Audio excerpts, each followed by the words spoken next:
Bonjour chers sœurs, notre méditation de ce matin se trouve dans l'évangile de Luc au chapitre 2 versets 21 à 24. Il s'agit de la présentation de Jésus au temple, la circoncision et du nom qu'ils ont donné au Seigneur. Dans ce passage, ce qui a retenu mon attention, c'est d'abord l'unité du couple, Joseph et Marie, de voir comment est-ce qu'ils sont toujours ensemble. Ils cherchent toujours à tout faire selon ce qui est écrit, selon la loi de Moïse. Premièrement, concernant la circoncision, la Bible nous parle du 8e jour. Deuxièmement, concernant les noms qu'ils ont donnés, la Bible dit ils ont donné les noms qu'avait indiqué l'ange avant qu'il fût conçu. Donc, les noms qu'ils ont donnés, c'est l'ange qui l'avait indiqué selon Luc chapitre 1er verset 31. Voici que tu seras enceinte, tu mettras au monde un fils et tu lui donneras le nom de Jésus.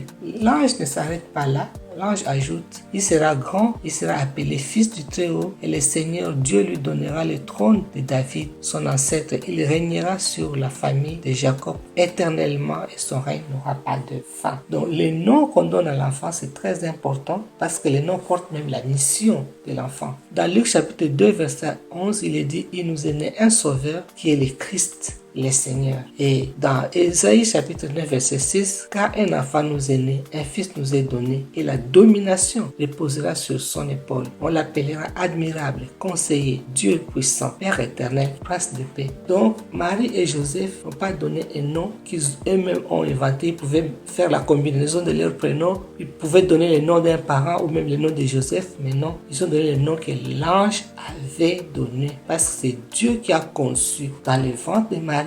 C'est Dieu qui connaissait les plans qu'il avait pour Jésus, la mission de Jésus sur cette terre, sa destinée, et c'est lui qui a donné les noms parce que le nom avait une signification. Le nom de Jésus, ça veut dire Dieu sauve. Donc c'est très important pour nous en tant qu'enfants de Dieu, nous en tant que mères, de donner les noms que Dieu lui-même donne.